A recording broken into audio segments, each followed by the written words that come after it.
Ku datang padamu, ku sujud menyembahmu, ku bawa hatiku ini hanya padamu Yesus. Ku serahkan diriku untuk kau ubahkan, jadilah padaku seturut kehendak-Mu. Ku sembah Kau, Tuhan dan Rajaku. Ku puji Kau selalu di hidupku. Ku cinta Kau lebih dari apapun. Engkaulah segalanya bagiku.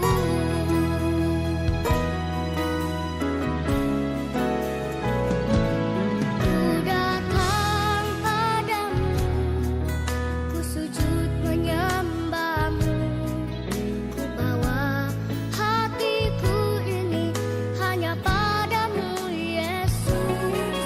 Ku serahkan diriku untuk kau ubahkan, jadilah padaku seturut kehendak-Mu. Ku sembah Kau, Tuhan dan Rajaku. Ku puji Kau selalu di hidupku. Ku cinta Kau lebih dari apapun. Engkaulah segalanya bagiku. Ku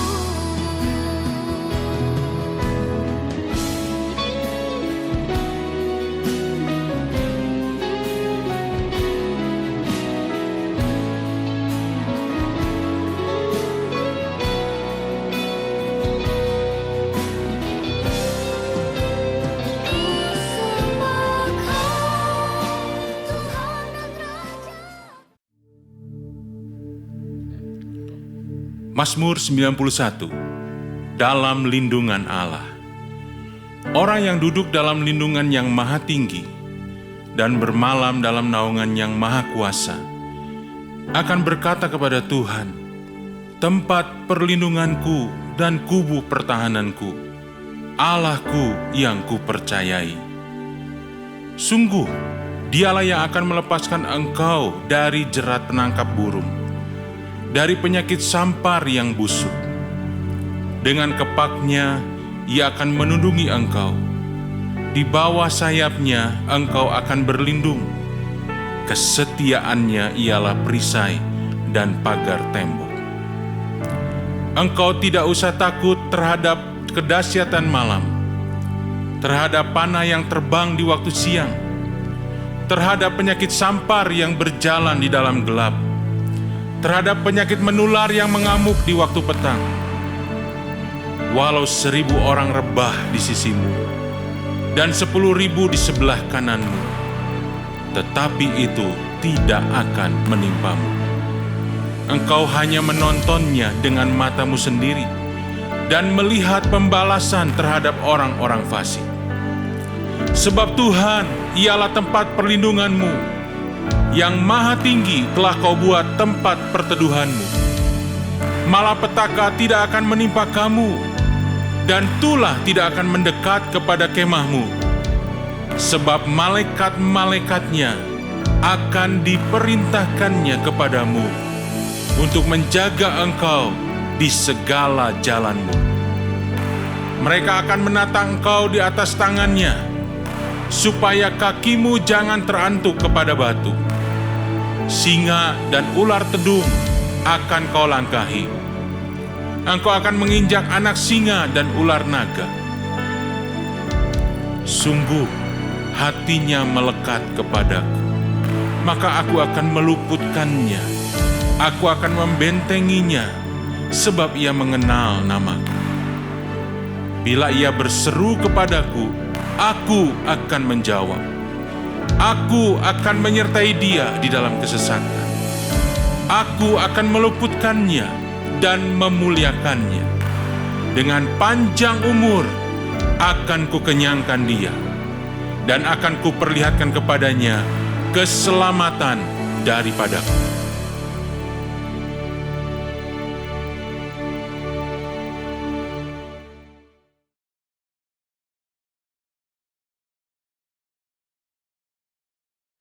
Shalom saudara, saya percaya hari ini kita semua tetap bersuka cita di dalam kebaikan Tuhan.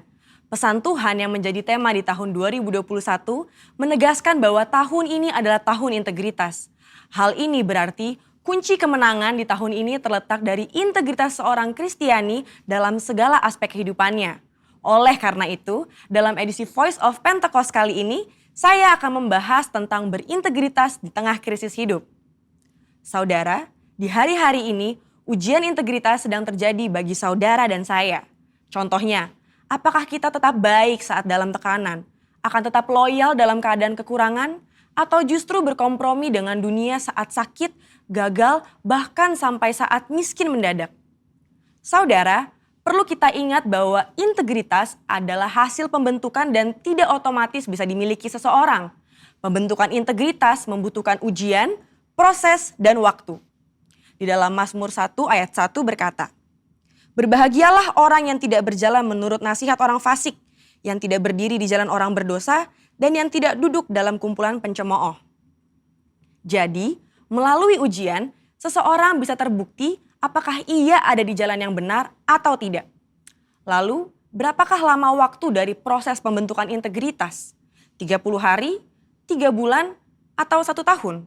Yang pasti proses ini akan berbeda di setiap individunya. Orang yang dibentuk integritasnya memerlukan kekuatan spiritual, kejiwaan, dan fisik. Asupan ini diperlukan di awal proses, di tengah ujian, hingga akhirnya menjadi pemenang untuk berbuah. Untuk melewati proses pembentukan integritas, kita tentu perlu bertumbuh dan berakar di dalam firman Tuhan. Saudara, penting untuk kita memperhatikan akar dari kehidupan kita. Di dalam Mazmur 1 ayat 1, pemazmur menggambarkan hidup seseorang yang benar, yaitu orang yang tidak tergoda untuk berkompromi dengan nilai kefasikan, dosa, bahkan kumpulan pencemooh. Tentunya nilai ini dilakukan karena seseorang ini berakar di dalam firman Tuhan. Seseorang yang berakar di dalam Tuhan pasti memiliki kualitas integritas. Lalu, apa resep untuk memiliki kualitas integritas? Sesuai dengan Mazmur 1 ayat 2, kita harus menjadikan Taurat itu kesukaan dan merenungkan Taurat itu siang dan malam. Kata kesukaan dan merenungkan firman Tuhan menggambarkan hubungan yang dimiliki orang berintegritas dengan Tuhan. Mazmur 1 ayat 3 berkata, "Ia seperti pohon yang ditanam di tepi aliran air, yang menghasilkan buahnya pada musimnya dan yang tidak layu daunnya. Apa saja yang diperbuatnya berhasil." Untuk hidup, jelas sebuah pohon membutuhkan air. Namun, betapa beruntungnya pohon yang ditanam di tepi aliran air. Ia tidak membutuhkan waktu lama dan usaha besar untuk akarnya mencari air. Kesukaan dan merenungkan firman-Nya siang dan malam merupakan gaya hidup orang berintegritas. Hal ini digambarkan dalam Mazmur 1 ayat 2 dan 3. Dikatakan gaya hidup karena hal ini dilakukan setiap hari. Apakah mungkin gaya hidup terbentuk begitu saja? Jawabannya adalah tidak. Hal ini dimulai dari cinta mula-mula. Namun orang benar perlu membangun disiplin rohani dan memelihara cintanya. Disiplin rohani dalam pembacaan dan perenungan firman Tuhan menunjukkan gaya hidup orang berintegritas. Seperti pohon yang bertumbuh dan berakar di tepi aliran air, akan mudah untuk bertumbuh dan berbuah. Demikian digambarkan gaya hidup orang yang berintegritas, yang kesukaannya ialah merenungkan firman Tuhan siang dan malam. Dalam Yohanes 15 ayat 7 dan 8 berkata, "Jikalau kamu tinggal di dalam aku dan firmanku tinggal di dalam kamu, mintalah apa saja yang kamu kehendaki dan kamu akan menerimanya. Dalam hal inilah Bapa-Ku dipermuliakan, yaitu jika kamu berbuah banyak dan dengan demikian kamu adalah murid-muridku. Di ayat ini, Yesus menjelaskan hubungan sebab akibat yang erat antara gaya hidup merenungkan firman dengan berbuah dalam kehidupan. Apa buah yang diinginkan Tuhan dihasilkan oleh setiap umatnya? Buah-buah yang Tuhan ingin kita hasilkan adalah buah pertobatan, buah kehidupan, buah karakter, dan buah jiwa-jiwa. Selain itu, apa dampak lain dari tertanam di tepi aliran air? Dalam Mazmur 1 ayat 3 menjelaskan dengan tidak layu daunnya. Hal ini sama dengan kita memiliki daya tahan yang tinggi terhadap berbagai situasi kehidupan. Situasi sulit dan krisis hidup bisa datang kapan saja. Saat ini, kita sedang mengalami pandemi COVID-19 dan resesi ekonomi. Situasi ini dapat mengganggu integritas seorang untuk kompromi dengan dosa, untuk menyakiti sesama, putus pengharapan, bahkan tidak lagi percaya kepada Tuhan. Lewat pemazmur, Tuhan hendak mengatakan kepada kita bahwa dari hubungan seseorang dengan Tuhan, lewat gaya hidup cinta akan firman Tuhan, bukan hanya agar kita berbuah, tapi juga agar kita tetap berintegritas. Di mata Tuhan, orang seperti ini dipandang dan dijanjikan apa saja yang ia perbuat berhasil. Saya percaya kita yang sudah mendengar ini akan semakin memperhatikan akar kita, perhatikan gaya hidup kita, dan perhatikan hubungan kita dengan firman Tuhan. Saudara, untuk penjelasan yang lebih lanjut dari tim teologi kami, silakan klik link yang ada di atas atau scan QR Code yang tersedia. Salam integritas, Tuhan Yesus memberkati.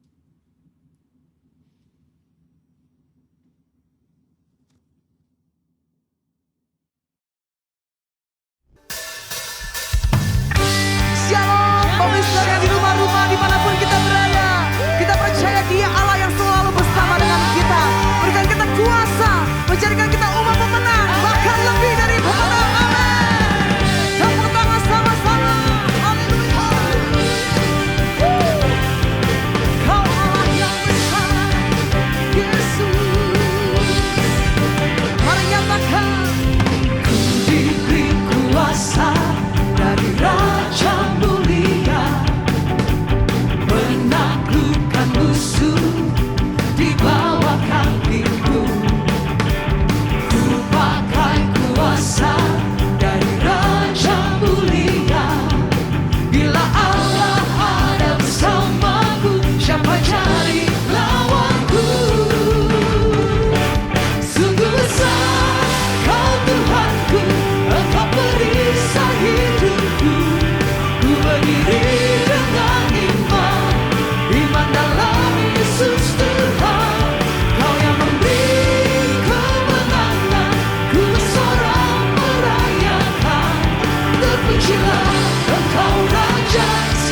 Yesus kaulah Raja mulia.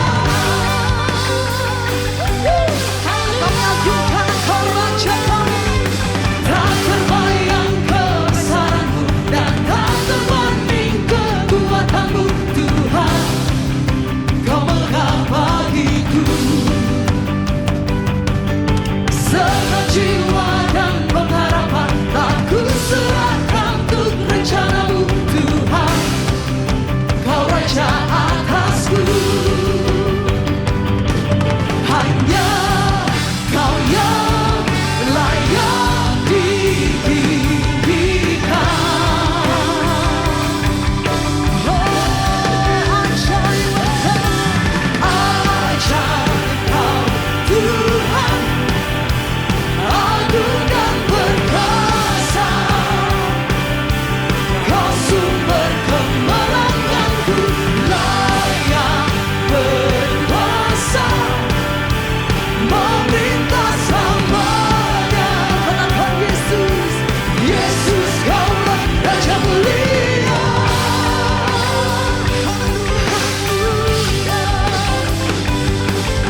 Tak terbayang kebesaran-Mu dan tak terbanding kekuatan-Mu Tuhan. Kau megah bagiku. Segenap jiwa kami Tuhan, segenap jiwa dan pengharapan telah ku serahkan untuk rencana-Mu Tuhan. Kau Raja atasku. Mari angkat tangan nyatakan, hanya Kau yang layak ditinggikan. Kami tinggikan Engkau, Tuhan yang ajaib. Nyatakan, ajaib Kau Tuhan, agung dan perkasa. Kau sumber kemenanganku, layak berkuasa, memerintah selamanya. Yesus kaulah Raja mulia. Kaulah Raja mulia yang berikan kami kemenangan, yang menjasarakan haleluya. Tepuk tangan sama-sama. Yesus, kami agungkan, kami tinggikan Engkau. Yesus Raja mulia.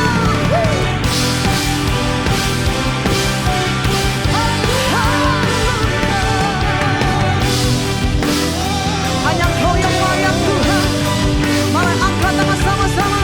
Ajaib Kau Tuhan, agung dan perkasa. Kau sumber kemenanganku, layak berkuasa, memerintah selamanya. Yesus, Yesus kaulah Raja mulia. Lebih lagi, ajaib Kau Tuhan, agung dan perkasa. Kau sumber kemenanganku, layak berkuasa, memerintah selamanya. Yesus, Yesus kaulah Raja mulia. Kaulah Raja mulia, Raja mulia.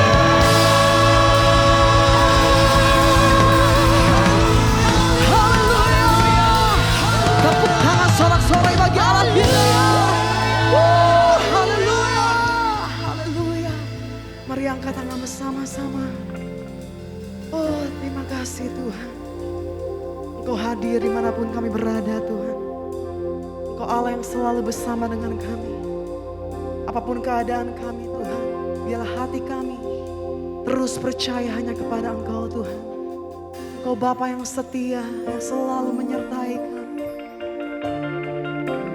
Jesus. Oh, we believe in you, Lord.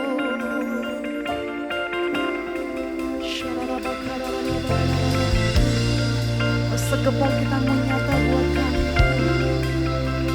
Kami percaya hanya kepada Engkau Tuhan Yesus.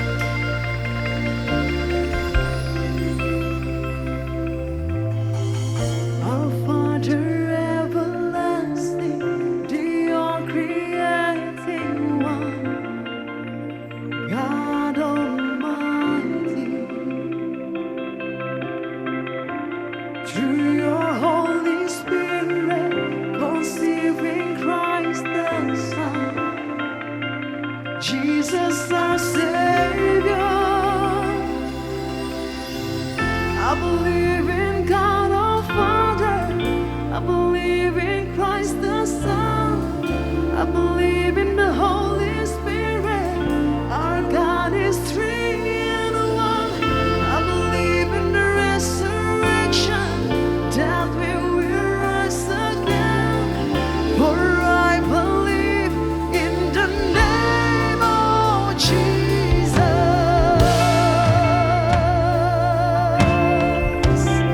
Ada kuasa di dalam nama-Mu ya Tuhan. Oh, our judge and our defender. And always sing, our judge and our defender, suffered and crucified. Forgiveness is in you. Descended into darkness, you rose in glorious light. Forever seated high.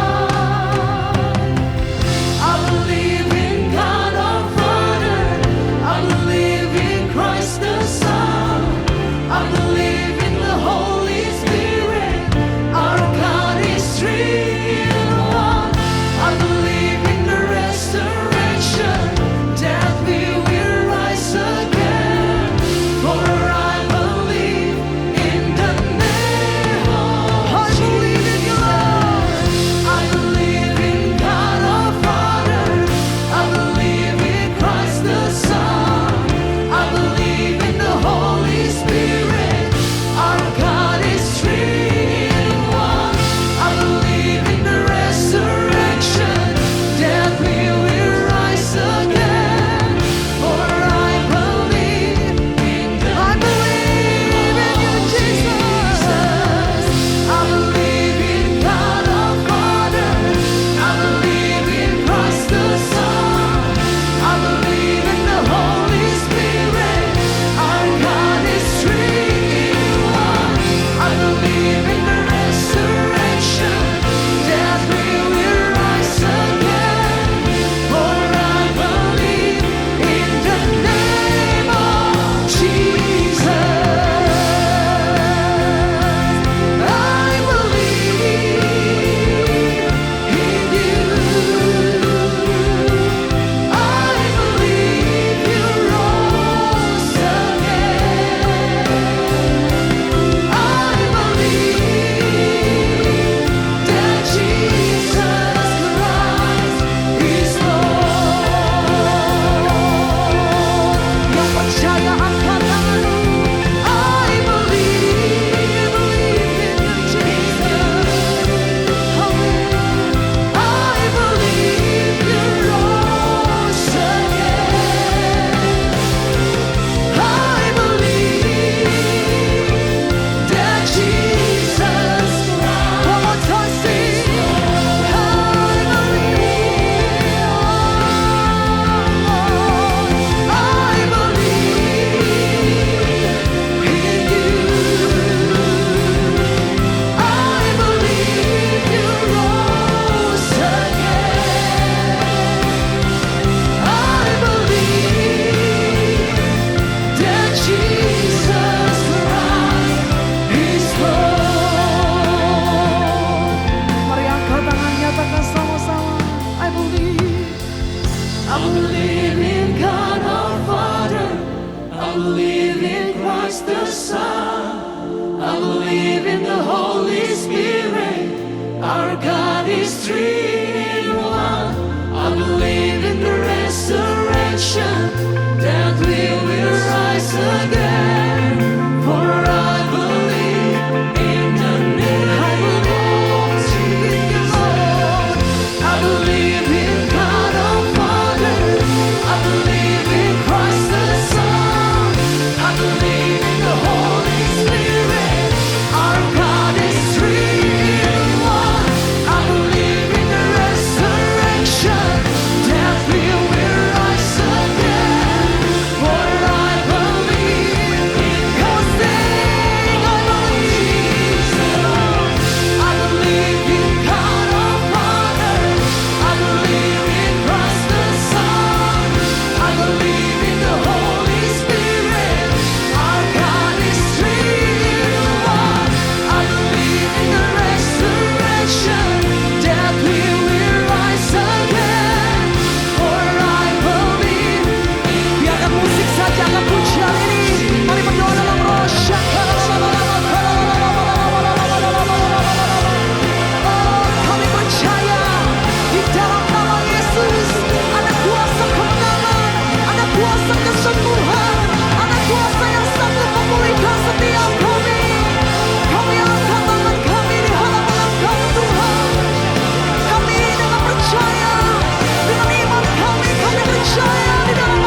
Tuhan. I believe in God our Father. I believe in Christ the Son. I believe in the Holy Spirit. Our God is three in one. I believe in the resurrection, that we will rise again. For I believe in the name yang percaya, yang datang. I believe in God our Father. I believe in Christ the Son. I believe in the Holy Spirit. Our God is three in one. I believe in the resurrection, that we will rise again. For I believe in the name of Jesus. For I believe in the name of Jesus. For I believe in the name of Jesus.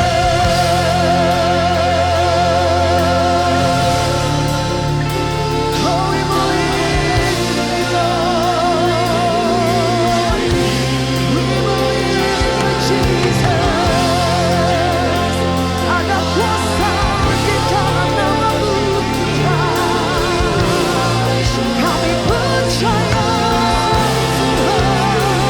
Oh, we worship you, we worship you. Jesus. Mari angkat hati kita, angkat suara kita sembah Dia.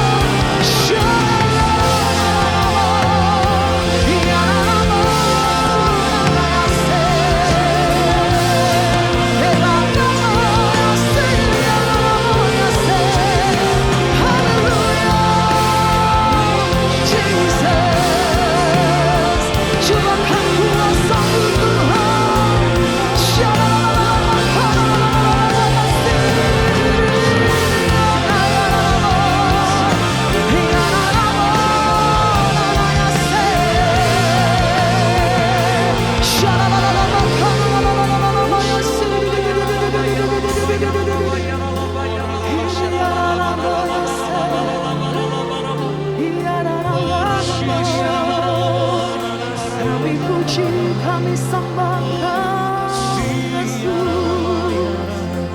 Oh, we worship you, Jesus. Shalalabalalamu.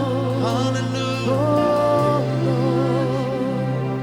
how great is our God. Sing with me, how great is our God. And now we see how great is our God. We sing how great is our God. Sing with me, how great is our God. And I know we see how great is our God. And we sing how great is our God. How great is our God. Sing with me, how great is our God. And know we see how great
Saudara-saudara, bersama-sama kita akan deklarasikan Pentakosta ketiga.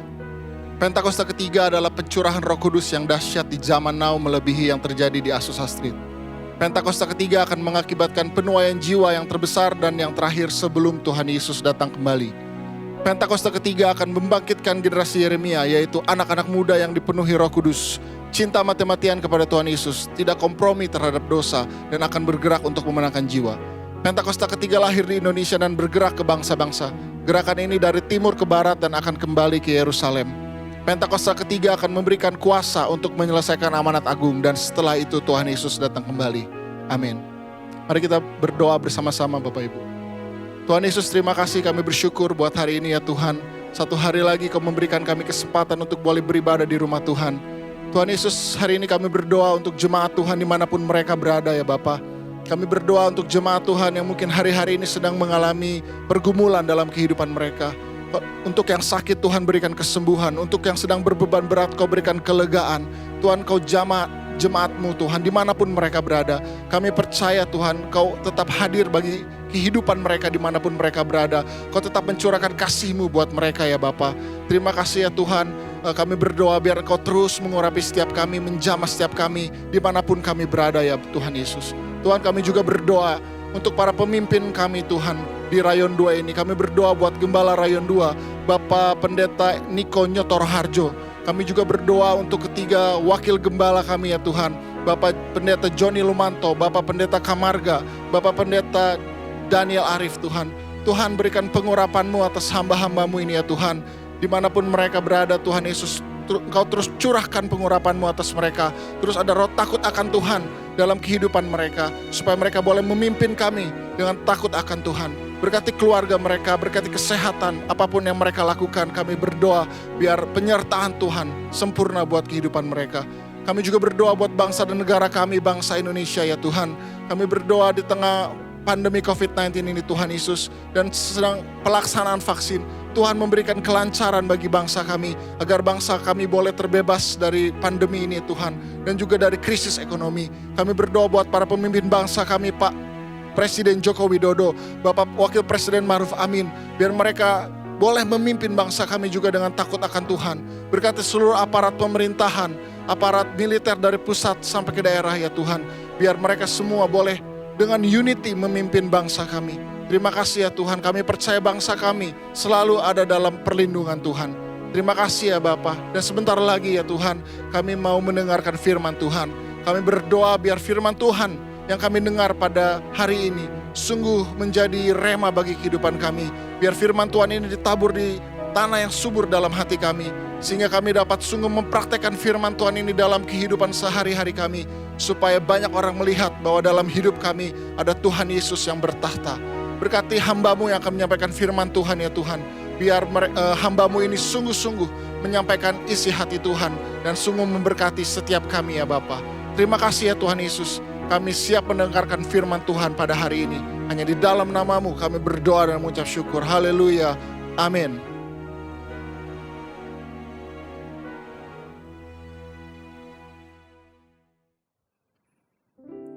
Mari kita angkat sebuah pujian, saudara. Oh, mulianya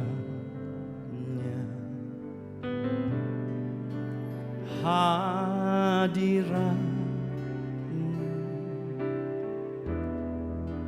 kami bait-Mu,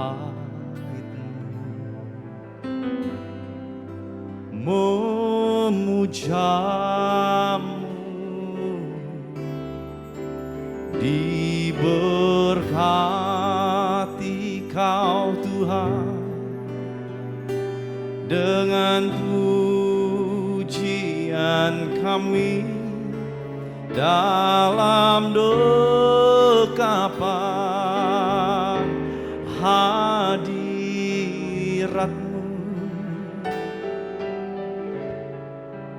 memenuhi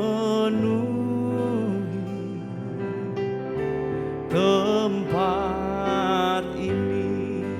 Lagi kita katakan, oh mulianya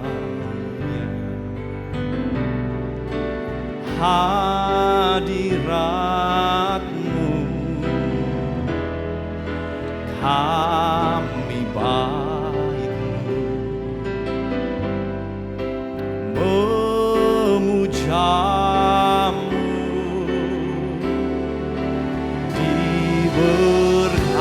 Diberkati Kau Tuhan dengan pujian kami dalam dekapan hadirat-Mu,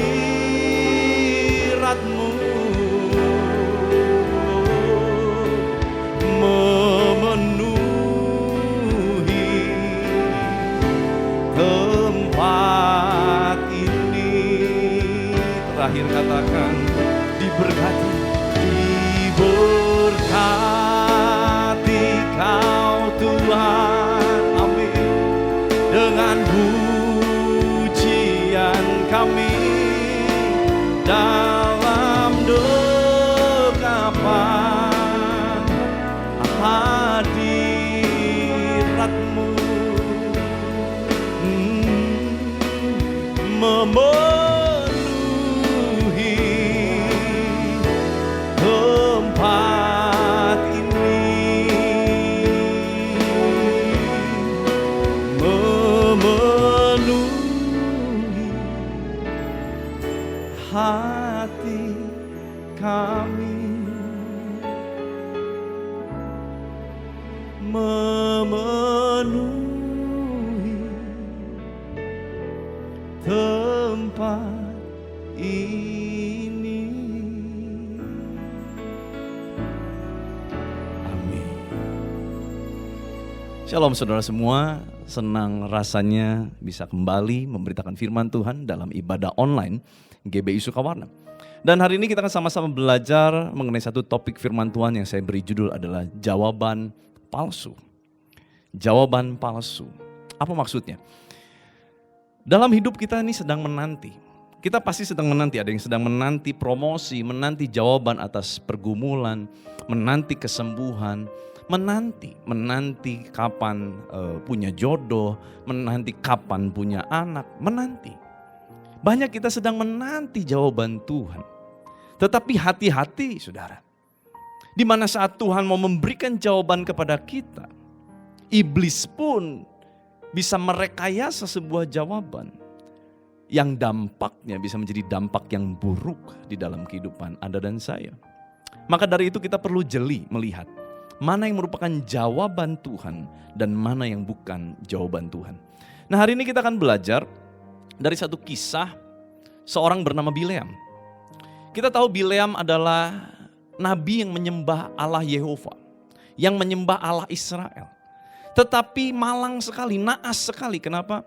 Justru Bileam dipakai menjadi alat iblis melalui Raja Balak.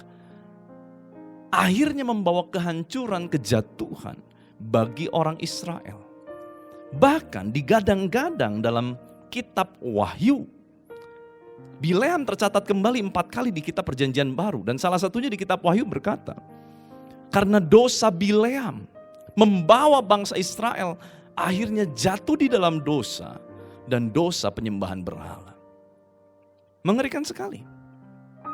Nah, ternyata saudara, ada satu hal yang menarik yang tiba-tiba membuka pikiran saya waktu saya membaca kisah Bileam di kitab Bilangan pasal 22 ayat 39. Bilangan 22 ayat 39 dikatakan, lalu pergilah Bileam bersama-sama dengan Balak dan sampailah mereka ke Kiryat Huzot. Saudara, saat itu Bileam menjadi penasehat Balak untuk menghancurkan orang-orang Israel yang adalah umat pilihan Tuhan. Umat Israel ini melambangkan Anda dan saya, orang-orang pilihan Tuhan. Dan menarik sekali kata Kiryat Huzot punya arti adalah kota yang terdiri dari banyak jalan. Nah, tiba-tiba waktu saya baca ini, kota yang terdiri dari banyak jalan, tiba-tiba Roh Kudus membukakan sesuatu di mana iblis dapat membuka banyak jalan yang nampaknya seperti jalannya Tuhan di dalam kehidupan kita. Nah, waktu kita gak jeli melihat jalan ini, apakah ini jalan Tuhan atau bukan? Waktu kita gak jeli, bahaya saudara. kita bisa jatuh di dalam lubang jebakan yang dibuat oleh iblis untuk menghancurkan anak-anak Tuhan, untuk tidak ada di dalam rencana Tuhan. Nah saudara, maka dari itu kalau kita belum yakin, ya, waktu kita menanti tiba-tiba muncul sebuah jawaban, kita rasanya kok ini jawabannya mirip banget seperti yang saya doakan, mirip banget seperti yang saya butuhkan. Hati-hati, belum tentu itu jawaban datang dari Tuhan. Maka dari itu kalau kita belum yakin, mintalah tanda kepada Tuhan. Seperti Gideon minta tanda kepada Tuhan, mintalah tanda yang supranatural. Tetapi saudara, waktu saudara minta tanda, hati-hati, jangan juga engkau meminta tanda yang mencobai Tuhan. Mintalah hikmat sama Tuhan supaya waktu engkau minta tanda yang supranatural, biarlah tanda itu adalah tanda yang tidak mencobai Tuhan, tanda yang tidak melanggar otoritas atau kebenaran Allah. Mari kita lihat ada beberapa poin yang dapat menjadi tipu muslihat iblis dalam memberikan jawaban kepada kehidupan kita. Seolah-olah jawaban itu adalah jawaban yang kita nanti-nantikan. Yang pertama adalah Bukit Baal. Bilangan pasal 22 ayat 41. Keesokan harinya Balak mengambil Bileam dan membawa dia mendaki Bukit Baal. Dari situ dilihatnya lah bagian yang paling ujung dari bangsa Israel. Bukit Baal. Nah saudara, bahasa asli dari Bukit Baal adalah tempat yang tinggi. Nah salah satu cara iblis membuat jawaban palsu dalam kehidupan kita adalah dengan memberikan tempat tinggi dalam kehidupan kita. Supaya apa? Supaya kita nanti jatuh. Banyak orang sedang menunggu dipromosikan, menunggu diangkat naik, dipulihkan dari ekonomi yang terpuruk. Diangkat menjadi pemimpin, dipromosi lebih lagi. Tetapi hati-hati, tidak semua promosi, tidak semua pujian, tidak semua pengangkatan itu datang dari Tuhan.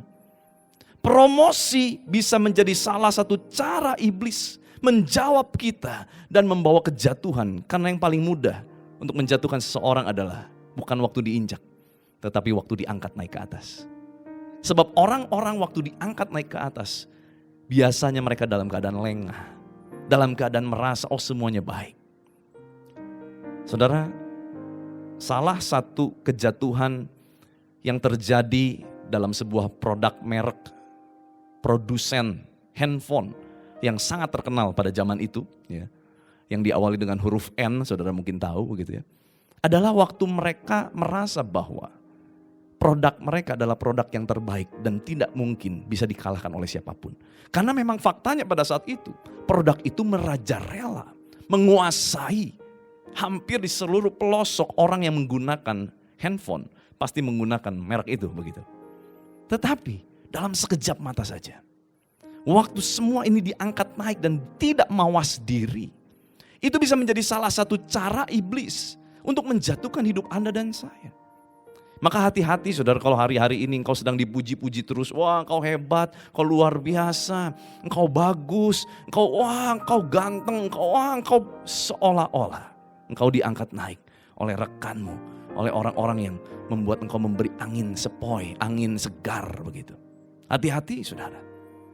Waktu engkau diangkat naik, promosi, pujian, bisa saja itu menjadi sarana iblis, jawaban palsu yang membuat engkau bisa jatuh di dalam dosa, jatuh di dalam rencana Tuhan. Hati-hati saudara. Sebab tidak semua promosi datang dari Tuhan. Saudara perlu jeli melihat ini, saudara perlu hati-hati. Saya rindu ini menjadi nyanyian kita. Ku ingin mendengar suaramu, Tuhanku. Ku sadar diciptakan untuk rencanamu yang mulia. Ku serahkan hidupku padamu, Yesus Rajaku. Kan ku perhatikan kehendakmu padaku. Ku mau turut selalu dalam rencanamu Tuhan, sampai bumi penuh kemuliaan. Biarlah ini menjadi nyanyian kita saudara, mendengar suara Tuhan. Jangan sampai kita jatuh di dalam jawaban jawaban palsu. Yang kedua, waktu itu Bileam pergi ke satu tempat, di mana tempat itu juga menjadi sebuah poin buat kita. Yang kedua adalah puncak Pisga. Saya ulangi, puncak Pisga. Bilangan 23 ayat 14 berkata, lalu dibawanyalah dia ke padang pengintai, ke puncak gunung Pisga. Nah saudara, kata puncak gunung Pisga itu artinya adalah celah, cleft.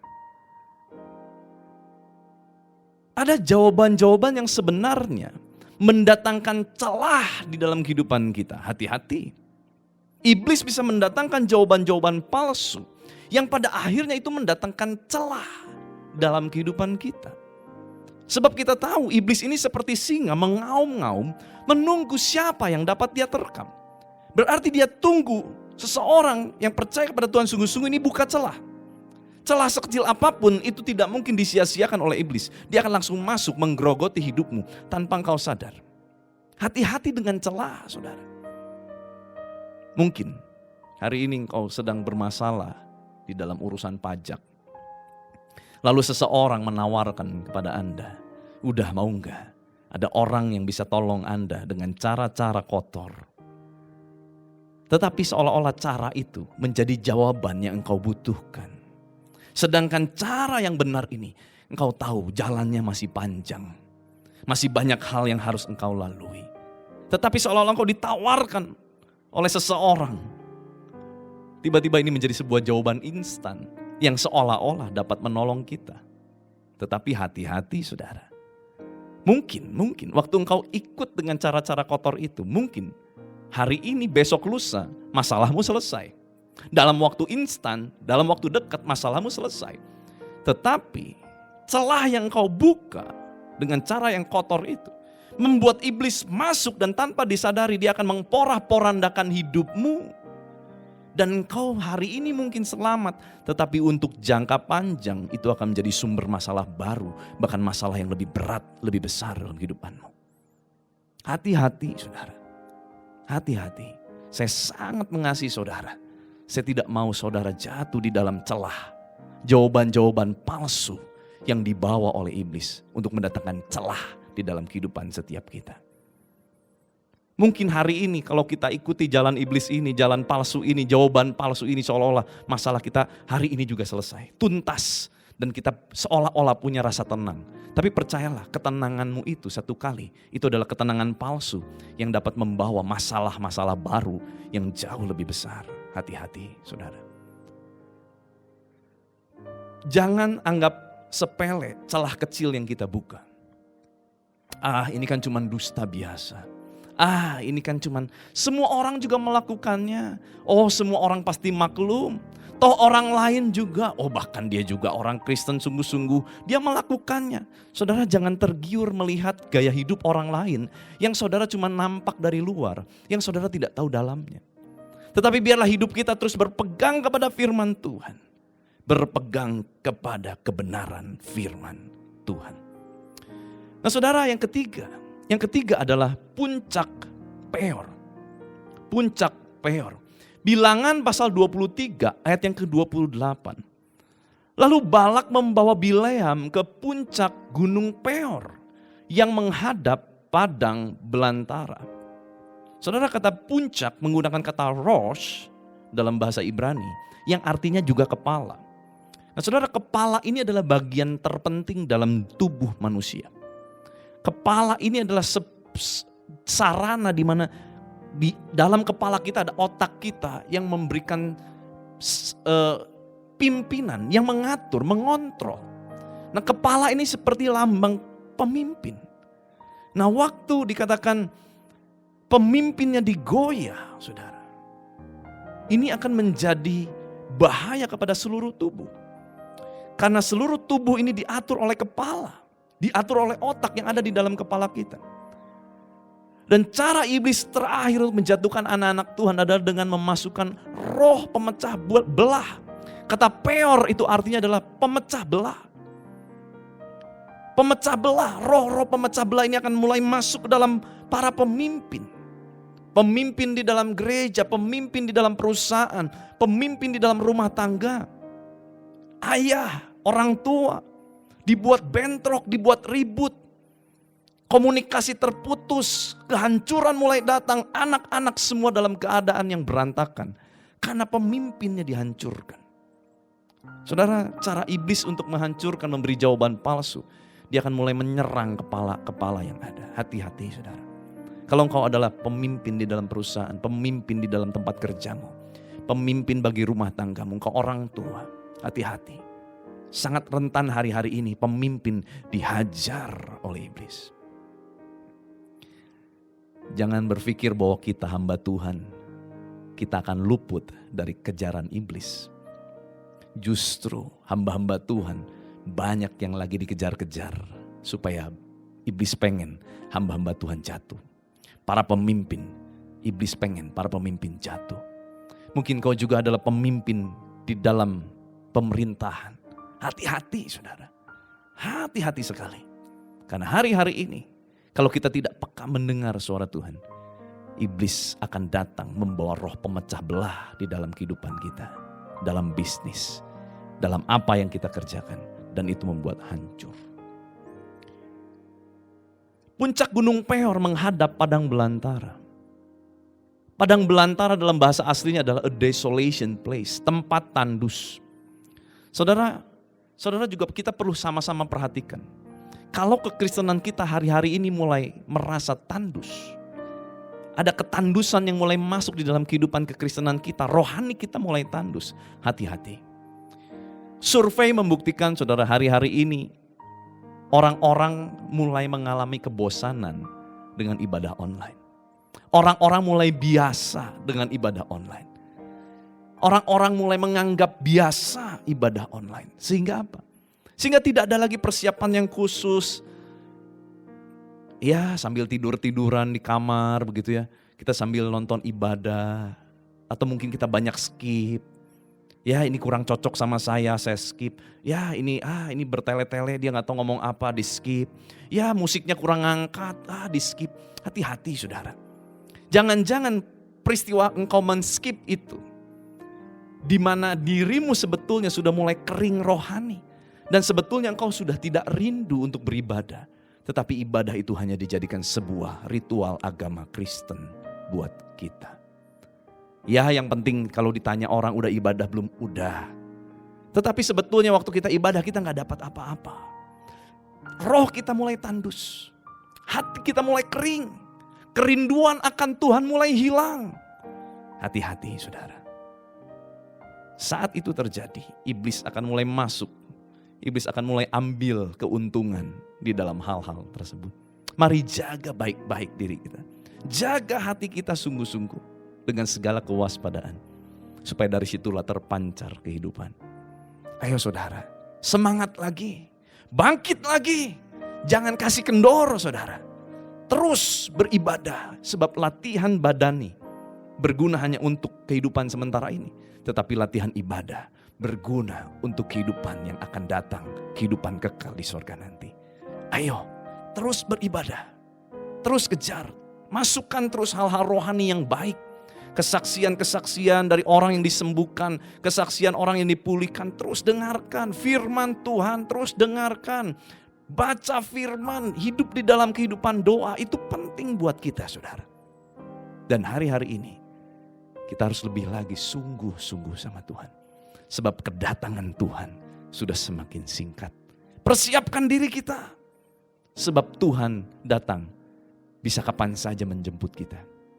Jangan sampai dalam keadaan kita tertidur ataupun lengah. Izinkan saya menutup dengan kesaksian dari almarhum papa saya saudara. Bapak Pendeta David Cakra Wisaksana. Dia bercerita sama saya. Saudara mungkin tahu ada satu lagu yang dia ciptakan yang berjudul Mataku Tertuju Padamu. Mataku tertuju padamu. Saudara tahu lagu ini ya? Nah, saudara tahu gak sebetulnya lagu ini tuh adalah lagu jawaban doa atas pergumulan hidup beliau. Jadi ceritanya saat itu dia sedang menanti sebuah jawaban. Dia berdoa, kapan Tuhan akan pulihkan bisnisku. Kapan Tuhan akan pulihkan ekonomiku. Dan pada saat itu dia bergumul, dia berdoa. Dan sekitar di tahun 87-an saudara gitu ya. Waktu dia terus berdoa. Tiba-tiba ada seorang rekan baiknya menawarkan satu bisnis, satu modal yang luar biasa besar pada zaman itu. Dan pada saat itu ditawarkan, itu seperti jawaban yang dia butuhkan. Sebab itu adalah doanya. Kapan saya bisnis kembali? Kapan saya memulai kembali karir bisnis saya yang sudah hancur itu? Kapan Tuhan? Kapan Tuhan pulihkan? Nah tiba-tiba ada sebuah jawaban yang persis seperti apa yang dia rindu-rindukan. Lalu dia berdoa sama Tuhan, Tuhan, kapan saya mulai bisnis ini? Dia nggak tanya, Tuhan apakah ini bisnis datang dari Tuhan atau enggak? Enggak. Dia langsung berpikir pada saat itu, wah ini jawaban Tuhan. Tetapi Tuhan nggak bicara apapun. Tetapi muncullah lagu ini saudara. Mataku tertuju padamu, segenap hidupku ku serahkan padamu. Bimbing aku masuk rencanamu, untuk membesarkan kerajaanmu. Dia terus berdoa, tanya lagi, Tuhan kapan saya mulai bisnis saya? Tetapi lagu ini lagi yang muncul, liriknya kembali muncul. Mata yang tertuju hanya kepada rencana Tuhan. Di satu titik dia sadar, ternyata rencana Tuhan berbeda dengan kehendak dia. Jawaban Tuhan ternyata berbeda dengan apa yang menjadi kerinduan dia selama ini. Ini adalah lagu panggilan untuk dia menjadi hamba Tuhan sepenuh waktu, melayani Tuhan. Dan kita tahu kisahnya saudara. Sampai akhir dia menutup mata. Dia menjaga imannya. Dia menjadi seorang hamba Tuhan, bukan seorang businessman.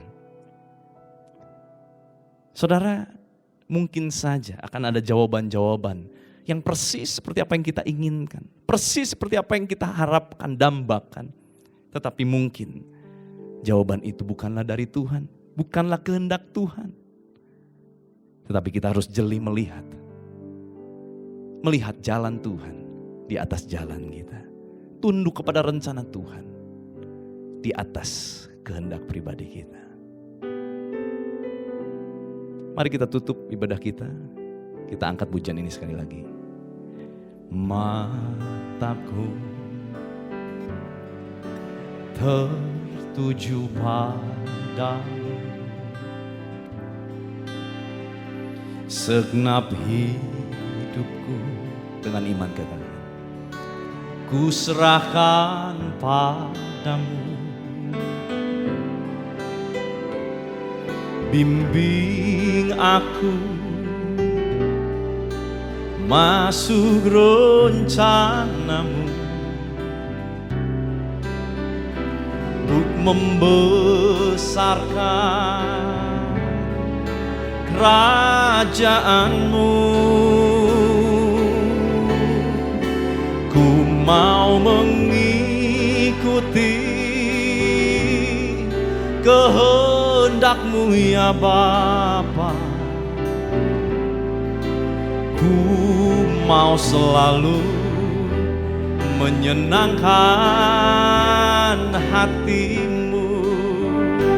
Lagi katakan, ku mau mengikuti kehendak-Mu ya Bapa. Ku mau selalu menyenangkan hati-Mu. Ku mau selalu Tuhan, ku mau selalu menyenangkan hati-Mu. Terakhir katakan, ku mau selalu menyenangkan hati-Mu.